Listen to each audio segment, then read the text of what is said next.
Hello students, in this video we are going to discuss Kirchhoff's law. देखो, Kirchhoff's law बहुत से बच्चों को डिफिकल्ट लगता है, लेकिन मैं आपको बता दूं ये आपको बिल्कुल भी डिफिकल्ट नहीं लगेगा। ये मेरी गारंटी आपको। एक बार बस इसको ध्यान से समझ लो। एग्जाम में कितना भी टफ न्यूमेरिकल आ जाए, आप प्रीवियस ईयर के सारे न्यूमेरिकल्स उठा के देख लेना, आप सारे न्यूमेरिकल्स सॉल्व कर दोगे। बेसिकली किरचॉफ्स लॉ, इसके टू टाइप्स होते हैं। First is Kirchhoff's current law and second is Kirchhoff's voltage law. पहले किरचॉफ्स करंट लॉ पढ़ते हैं जो कि सिंपल है, और किरचॉफ्स वोल्टेज लॉ है वो थोड़ा सा डिफिकल्ट लगता है। लेकिन वो किसके लिए डिफिकल्ट है? वो दूसरों के लिए डिफिकल्ट है, आपके लिए नहीं। आपके लिए तो बहुत ज्यादा सिंपल है, because you are rock star. Kirchhoff's law start करते हैं। First is Kirchhoff's current law और किरचॉफ्स जंक्शन लॉ। इसको किरचॉफ्स करंट लॉ भी बोलते हैं, किरचॉफ्स जंक्शन लॉ भी बोलते हैं, या किरचॉफ्स फर्स्ट लॉ भी इसको बोलते हैं। ये क्या कहता, पहले इसकी स्टेटमेंट सुनो फिर मैं एक्सप्लेन करता हूं। ये कहता कि किसी जंक्शन पे सम ऑफ करंट क्या होता है? जीरो। किसी भी जंक्शन पे या सर्किट में, किसी जंक्शन पे या किसी नोड पे करंट का समेशन क्या होता है? जीरो। मतलब वहां पे जो टोटल करंट आ रहा है वो क्या होता है? जीरो। फॉर एग्जाम्पल देखो, फिर स्टेटमेंट समझ आएगी। फिर इसको मैं एक बार दोबारा स्टेट करूंगा।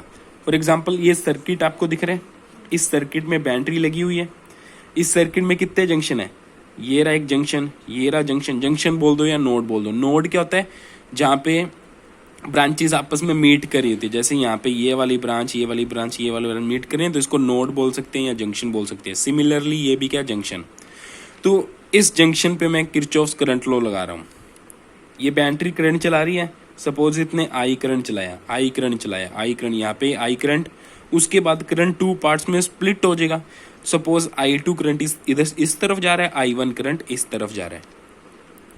अब इस पे किरचॉफ्स करंट लॉ लगा दो। किरचॉफ्स करंट लॉ क्या कहता है? किसी नोड पे सम ऑफ करंट क्या होता है? Zero. That is summation I equals to zero. तो मैंने लिख दिया summation I equals to zero. अब देखो, इनकमिंग करंट है, इसको पॉजिटिव ले लो, और आउटगोइंग करंट को नेगेटिव ले लो। देखो, ये कन्वेंशन आप उल्टा भी ले सकते हो, रिजल्ट पे कोई भी इफेक्ट नहीं पड़ेगा। आप ऐसे ले सकते हो, इनकमिंग करंट को नेगेटिव ले लो, आउटगोइंग करंट को पॉजिटिव ले लो, तो भी कोई फर्क नहीं पड़ेगा।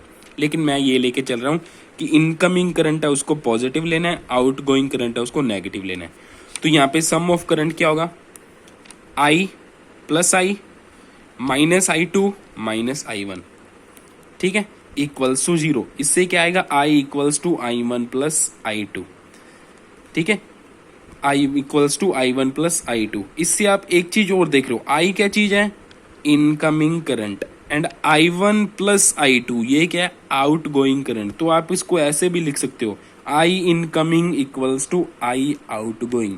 तो इसका मतलब इसको, इस लॉ को आप टू तरीके से, टू वेज में स्टेट कर सकते हो। First is sum of current at any junction is zero. Second क्या बोल सकते हो कि किसी जंक्शन पे incoming current equals to outgoing current, ठीक है। किसी क्लोज सर्किट में क्या होता है? किसी जंक्शन पे incoming current equals to outgoing current. या तो ये बोल दो, या फिर आप ये बोल सकते हो कि in any close circuit sum of current at any junction is zero. This is Kirchhoff's current law. बहुत ही सिंपल था, मेरे को विश्वास है कि आपको समझ आ गया। अब इस पे न्यूमेरिकल देखो, आपको ये न्यूमेरिकल दे रखा है, ठीक है। ये सर्किट है, सर्किट बैटरी वगैरह नहीं शो करी क्योंकि उससे लेना देना नहीं अपने को, सिर्फ नोड पे दिखाना है ना, तो मैंने बस नोड वाला पार्ट बना रखा है। करंट चल रहा है, ऑब्वियसली बैटरी तो लगी होगी तभी करंट चल रहा है, तो उस वाले पार्ट को मैंने यहाँ पे ड्रॉ नहीं किया है। और एग्जाम में भी जरूरी नहीं है कि वो बना के दे भी सकता है, चाहे वो सीधा भी दे सकता है, इसलिए मैंने सीधा दिखाया है ताकि आपको एग्जाम में कन्फ्यूजन ना हो। अब ये क्या कह रहा है? आई वन करंट, ये 4 एम्पियर करंट, ये 6 ampere current. Find I one की वैल्यू फाइंड करनी है, तो किरचॉफ्स करंट लॉ लगा दो। किरचॉफ्स करंट लॉ क्या कहता है? I incoming equals to I outgoing. Incoming current कौन सा है? देखो, नोड पे अंदर की तरफ कौन सा करंट आ रहा है? 4 एम्पियर और आई 1 एम्पियर, ये अंदर की तरफ आ रहा है, और 6 एम्पियर बाहर जा रहा है। तो इसको क्या लिखूंगा? 4 प्लस आई 1 इनकमिंग करंट हो गया, 6 एम्पियर आउटगोइंग करंट हो गया। अब ये सिंपल मैथमेटिक्स की इक्वेशन बन गई, इसको सॉल्व करोगे 2 एम्पियर आपका आंसर आ जाएगा। इसी तरह से एक दो और न्यूमेरिकल देखो, फिर किरचॉफ्स वोल्टेज लॉ की तरफ बढ़ेंगे। अब इधर देखो, ये भी बिल्कुल उसके जैसा ही है।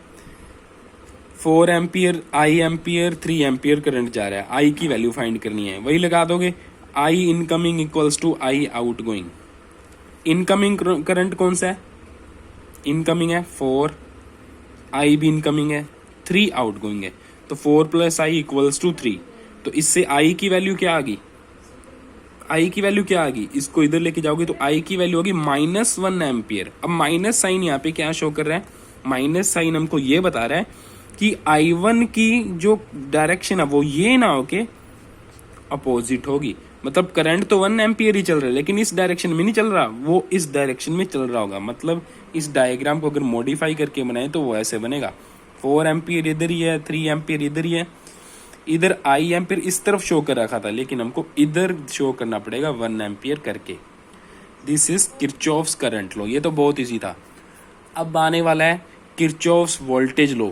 इसकी तो मैं आपको ऐसी ट्रिक बताऊंगा कि इतना सिंपल लगेगा, दूसरे बच्चे बोलेंगे कि this is the one of the toughest topic in class 12, लेकिन आप बोलोगे अरे सिंपल है भाई, सिंपल मुझे आता है। किरचॉफ्स सेकंड लॉ इसको अपने बोलते हैं। और एक चीज और, हाँ, किरचॉफ फर्स्ट लॉ में पूछ लेते हैं कि ये किस पे बेस्ड है। ये एक्चुअल में चार्ज कंजर्वेशन लॉ पे बेस्ड है, क्योंकि incoming current equals to outgoing current. मतलब जितना करंट अंदर आ रहा है उतना ही बाहर जा रहा है। करंट कब चलता है, चार्जेस से। मतलब 1 सेकंड में जितना चार्ज अंदर आ रहा है उतना ही चार्ज बाहर जा रहा है। तो इसका मतलब चार्ज कंजर्वेशन लॉ पे ये डिपेंड कर रहा है। और आपसे अगर कोई पूछ ले कि वायर है उसमें करंट चल रहा है, तो वायर पे पॉजिटिव चार्ज होगा कि नेगेटिव, कोई चार्ज नहीं होगा, क्योंकि जितना चार्ज अंदर एंटर कर रहा है उतना ही चार्ज बाहर जा रहा है। तो वायर पहले भी न्यूट्रल थी, अब भी न्यूट्रल ही है। जितना टोटल चार्ज उसके पास पहले था उतना ही अब है।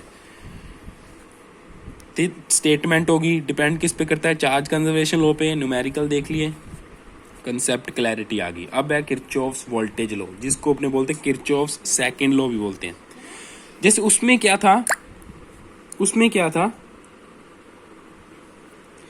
उसमें हमने क्या पढ़ा था, उसमें हमने पढ़ा था कि क्लोज सर्किट है कोई, उसमें क्लोज सर्किट में क्या है कि किसी जंक्शन पे टोटल करंट 0 होता है, सम ऑफ करंट 0 होता है। इसमें क्या बोलेंगे, किसी क्लोज लूप में, लूप क्या होता है मैं बताऊंगा, किसी क्लोज लूप में समेशन ऑफ वोल्टेज, मतलब सम ऑफ पोटेंशियल डिफरेंसेस 0 होता है। क्या बोल रहा हूँ, किसी क्लोज लूप में समेशन ऑफ पोटेंशियल डिफरेंस 0 होता है। इसका एग्जांपल देखेंगे तो समझ आएगा। That is summation V equals to 0। और वो डिपेंड कर रहा था किस पे, वो डिपेंड कर रहा था चार्ज कंजर्वेशन पे, ये डिपेंड करेगा एनर्जी कंजर्वेशन लॉ पे।